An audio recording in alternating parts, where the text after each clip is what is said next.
Mais inviter les liberté d'expression. Inviter les jeunes à s'inscrire massivement sur les listes électorales. Pourquoi est-ce que cela est Ce n'était pas tout. Si vous avez bien suivi Maître Sira, je respecte Maître Sira, c'est un maître, il est dans son domaine.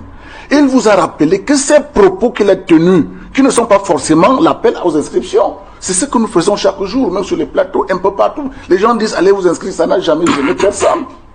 Mais il allait au-delà. Et je vous dis donc que ces propos ont été peut-être jugés de séditieux, susceptibles de provoquer des insurrections et autre chose. On ne le dit pas maintenant, la justice appréciera. C'est pour ça que moi j'ai apprécié son intervention. Nous ne l'avons pas condamné pour l'instant. Est-ce que ce qu'il a fait est susceptible d'une interpellation? Oui. Là, le débat ne se pose plus. Et ce jeune homme, Julien Ngombe, on parle d'incitation à la rébellion. Mon Dieu, cet enfant a pris la rébellion où? Il s'est formé où?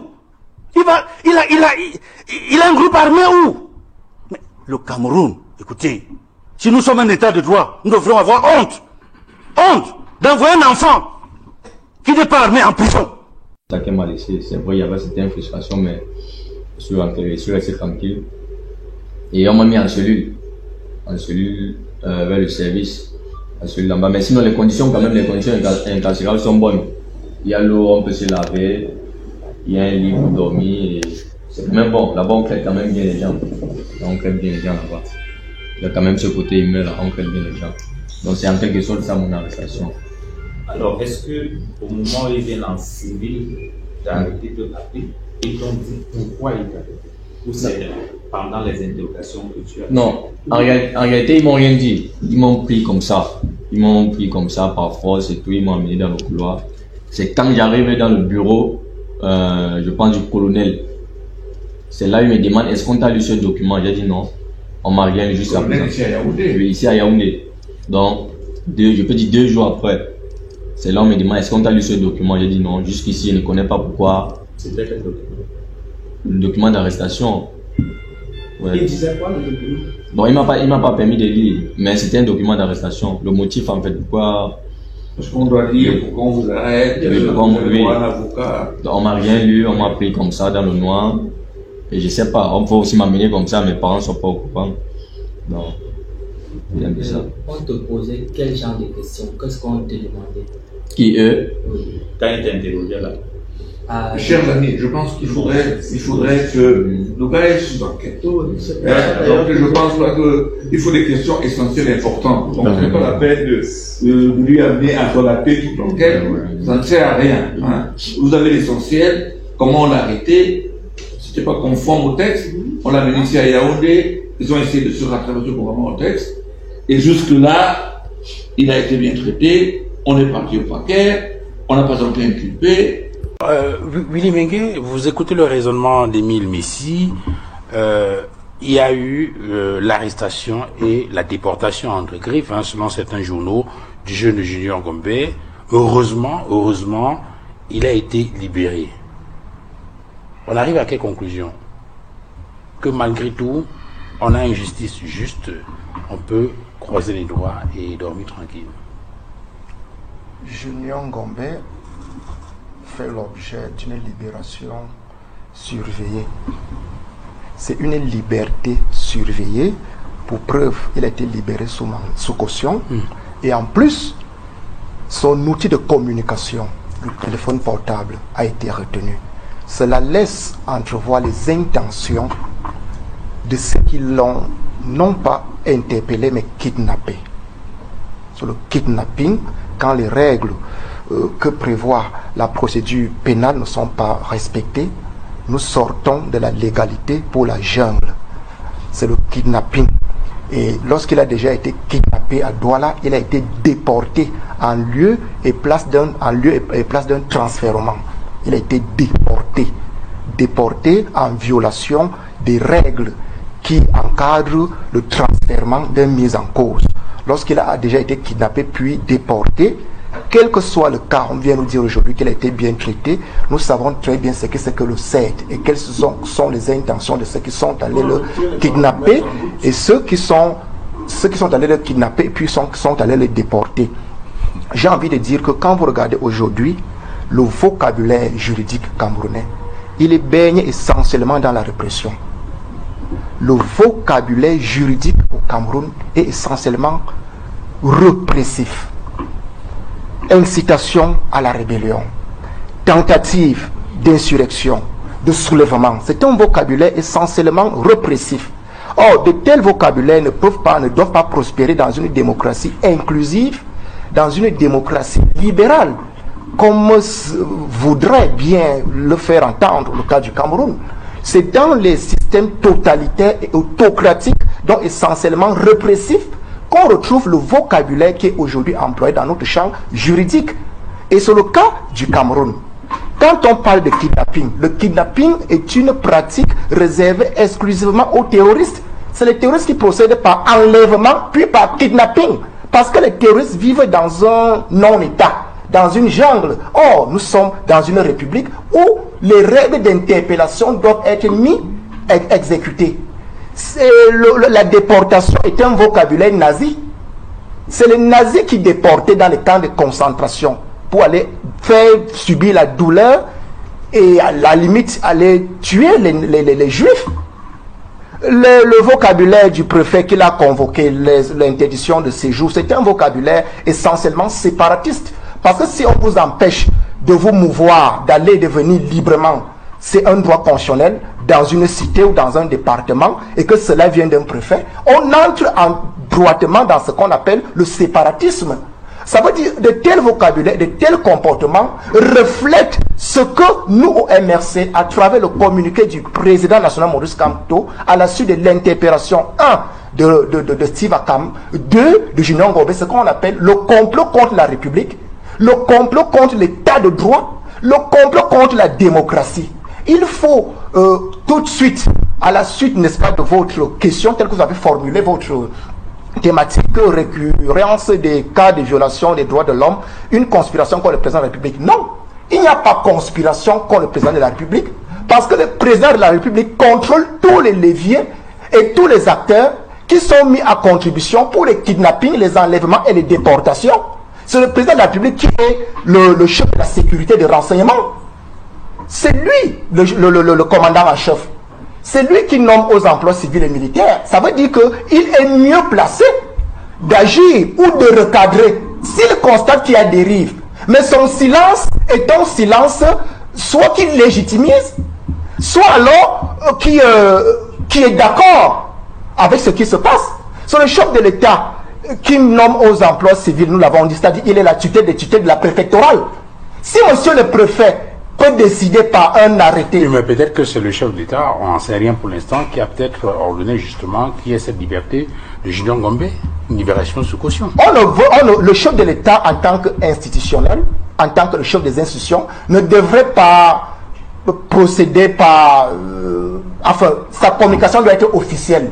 Surtout lorsque nous attaquons l'intérêt général et les droits inaliénables, les droits fondamentaux, parce que les droits de l'homme font partie des droits naturels. Il faut comprendre. Ça veut dire que s'il y a à corriger officiellement, le chef de l'État ne doit pas le faire ça ne doit pas une communication qui va de bouche à oreille. Il faut qu'il fasse un communiqué officiel en s'adossant sur le peuple et en exposant ceux des siens qui sont aujourd'hui en train de comploter contre la République et l'État de droit. Donc s'il y a une consigne qu'il a donnée, elle doit être officielle pour qu'il se dédouane et se désolidarise en tant que le transcendant, en tant que le chef de l'État de toutes ces manœuvres. Je suis en train de dire que nous parlons des droits de l'homme, vous comprenez? Les droits de l'homme, parce qu'il faut interroger les principes dans leur genèse et dans leur contexte. Les droits de l'homme ne sont pas une simple juxtaposition des mots droit et l'homme. Les droits de l'homme rentrent dans le cadre des droits naturels. Les philosophes des droits naturels nous ont démontré par A plus B depuis le XVIIIe siècle que les droits de l'homme sont la base du développement de tout État possible. C'est la base à partir de laquelle toute institution doit se développer. Ça veut dire que quand on sort du cadre des droits de l'homme, il y en a 3 ou 4 parmi les droits les plus inaliénables. Le droit à la vie, le droit à la sécurité collective individuelle, il y a le droit à la recherche du bonheur et l'épanouissement, et surtout le droit à la liberté politique, la liberté d'exercer ses droits politiques. Avoir les droits politiques est une chose. Exercer ses droits politiques au nom de la liberté politique, en est une autre. Il n'est pas normal qu'à l'approche des élections, d'un cycle électoral crucial comme ce 2025, on se retrouve dans un environnement, dans une sorte de placement où tout ce qui critique, tout ce qui, au nom de la liberté, peuvent avoir une lecture contradictoire. Le contradictoire, qui est la pierre angulaire de la démocratie, se retrouve dans les mailles des sécurotocrates ou des préfectocrates, qui alimentent les invectives et qui, aujourd'hui, veulent faire taire toute dissidence, toute contradiction. Non. Ça, c'est un problème qui risque de nous amener à un environnement des élections non apaisé. Or, on a besoin des élections libres et transparentes. Donc, il faut que l'environnement sécuritaire et préfectoral, l'environnement qui doit respecter les droits de l'homme, respecte les engagements de notre pays. Donc, cette violation des droits de l'homme permanente sur le cas de Junior Ngombe, sur le cas de Steve Akam, sur le cas des nombreux militants du MRC, parmi lesquels ils sont encore aujourd'hui en prison, il faut n'est-ce pas, sortir de là. Il faut aménager un climat qui permet que l'intégrité de l'État, les engagements que l'État a pris, les engagements envers lui-même, quand on va dans la Constitution, aller lire le préambule de la Constitution. Le préambule a 5 paragraphes. Au 13e tiret, il est dit que nul ne peut s'inquiéter ne peut s'inquiéter de ses origines, ni de ses convictions en matière philosophique, politique ou religieuse. Nous avons nos convictions politiques et notre parti politique est légalisé. L'exercice de notre droit politique doit être encadré. Les autorités administratives doivent encadrer les partis politiques. Ne doivent pas être réduites à une sorte de machine à invectives, à porter des invectives. Non. Et les autorités sécuritaires doivent comprendre que les enjeux sont au-delà d'une simple élection. Les enjeux sont à ce que le Cameroun puisse retrouver son sens normatif dans tous les engagements que nous avons pris. Dans ce complot-là, avec Junior Ngombe, il faut remercier déjà le sens de l'indignation collective. L'indignation collective. La constitution d'un front commun pour défendre une loi fondamentale qui est la liberté. Ça veut dire que les Camerounais, quand ils le veulent, ils peuvent aussi combattre le démon global qui aujourd'hui est en train d'asphyxier, de nous défaire, de nous déplumer de nos droits. Cette indignation collective doit, pris comme repère ici avec le camp Ngombe, doit servir d'exemple pour les luttes de liberté qui sont une permanente, une dynamique au niveau d'une cité qui doit s'améliorer, comme le cas du Cameroun. Alors, Edmond Kamgia, le président de la République, est à l'étranger. On se souvient qu'il est parti officiellement au nom des Jeux Olympiques. Et tout le monde sait que les Jeux Olympiques sont maintenant terminés. Mais le président est resté, selon un certain nombre de discrétions, eh bien, il mène une intense activité diplomatique. Et tout le monde sait que la préoccupation du chef de l'État, bien évidemment, c'est, n'est-ce pas, améliorer l'image du Cameroun à l'étranger. Et pendant qu'il y est, et pendant qu'il y travaille, vous avez des actes qui sont posés comme cela, que des journaux ont considérés comme des actes liberticides. Et ces actes sont posés par des gens qui disent travailler pour le chef d'État. Est-ce qu'aujourd'hui, cela ne donne pas à réfléchir? Est-ce que ces gens-là travaillent vraiment pour le président de la République? Il est clair que ces gens-là, comme vous les désignez, ne travaillent pas véritablement pour le président de la République, puisque les actes qu'ils posent vont à l'encontre des propos, des déclarations et des mesures prises par le chef de l'État il y a au moins une trentaine d'années. Mais je voudrais, avant de répondre directement à cette question, revenir sur un certain nombre de choses qui ont été dites ici. Pour comprendre, et je voudrais m'adresser à Maître Assira, j'espère qu'il a compris pourquoi ces propos sont diversement interprétés sur ce panel. Parce que vos propos ont laissé planer un doute, un quiproquo, pas seulement sur la présentation des faits, mais sur le pourquoi il a pu se retrouver là-bas. Là, moi-même, j'ai eu du mal à comprendre l'explication que vous avez donnée. Parce que, et vous le savez si bien, il y a, je ne vais pas revenir sur ce que vous savez déjà, mais là, ce n'est pas à vous que je m'adresse, c'est aux téléspectateurs. Vous savez très bien que la législation camerounaise, le droit camerounais, le droit positif camerounais, comporte une disposition importante. Je sais pourquoi je la rappelle, l'article 45 de la Constitution, qui parle des traités, conventions, lorsqu'ils sont régulièrement signés et ratifiés, ils ont dès leur publication une valeur supérieure aux lois. C'est que vous le savez, beaucoup, peut-être certains ne le savent pas parmi les téléspectateurs.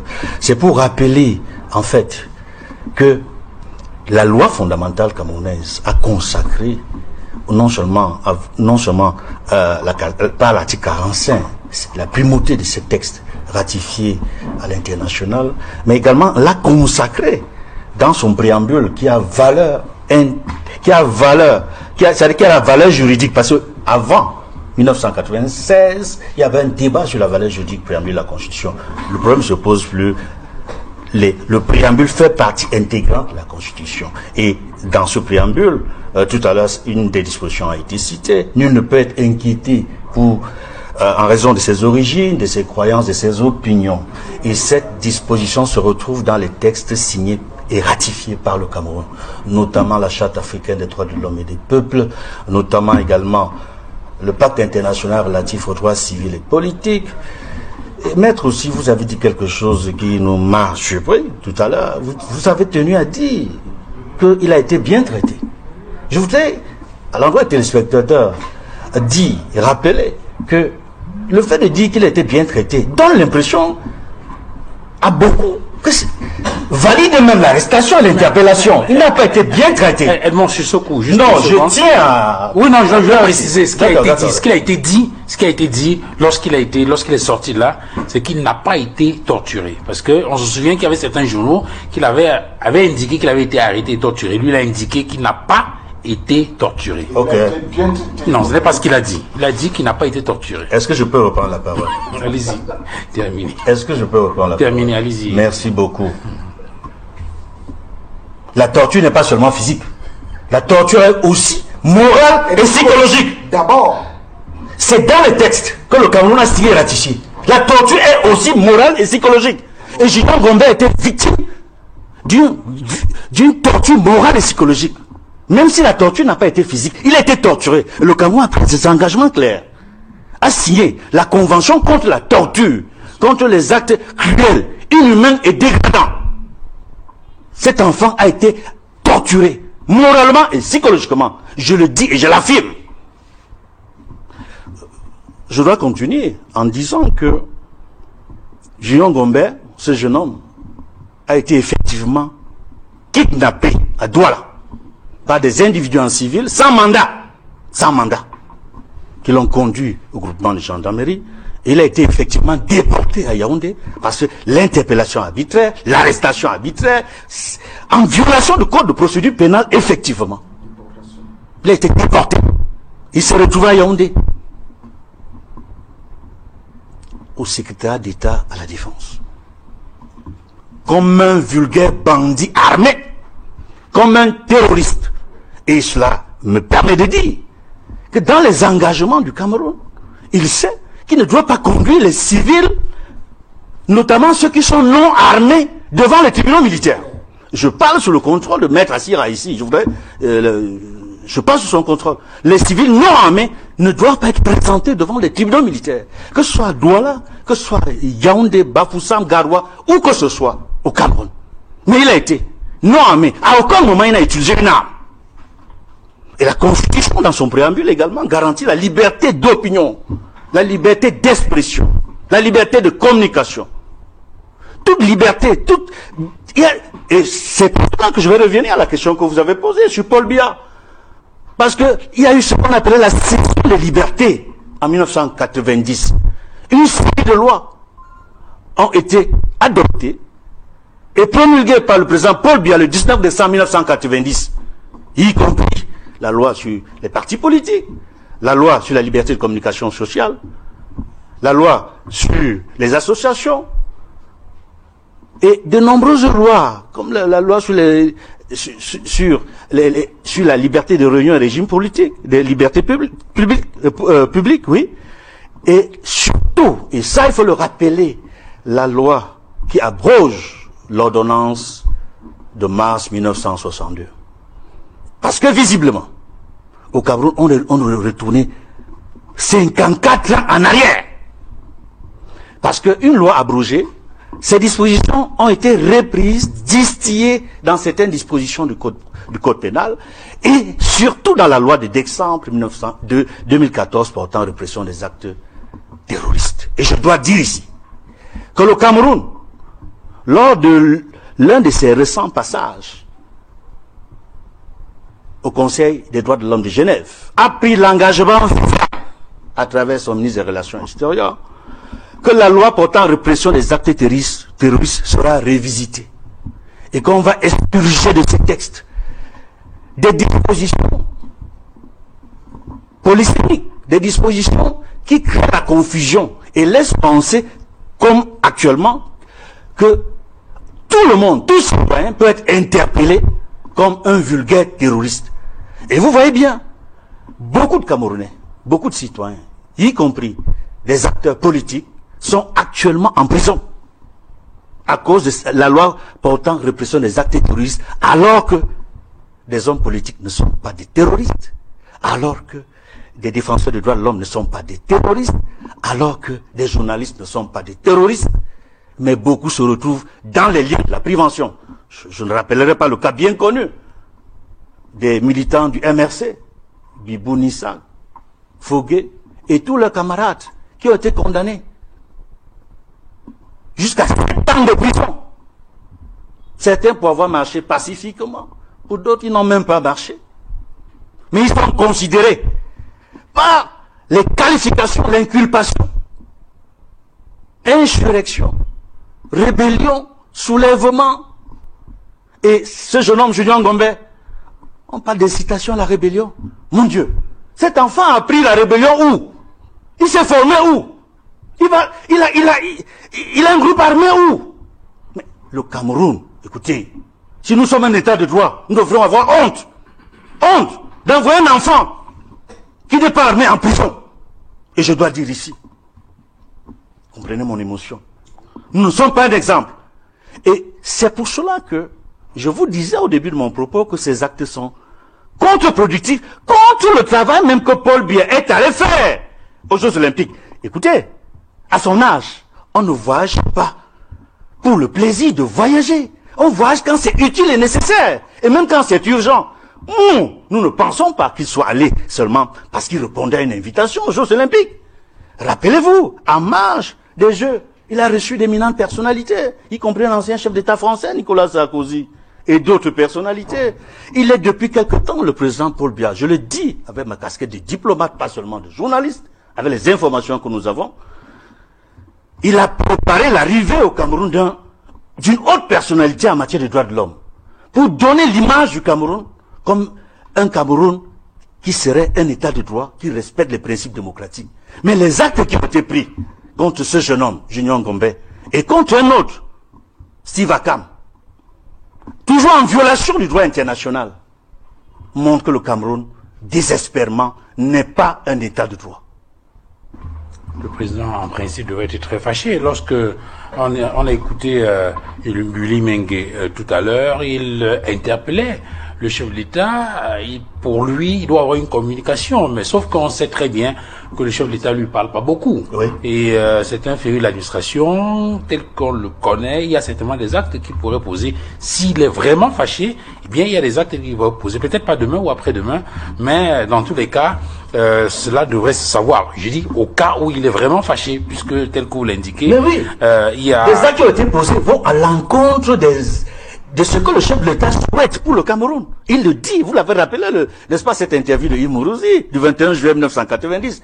Parce qu'à son âge, en fait, il veut que ça se réalise comme l'homme qui a apporté la démocratie et la prospérité. Hélas, ceux qui l'entourent, ceux qui prétendent, au commis de l'État travaille pour lui, l'enfoncent davantage.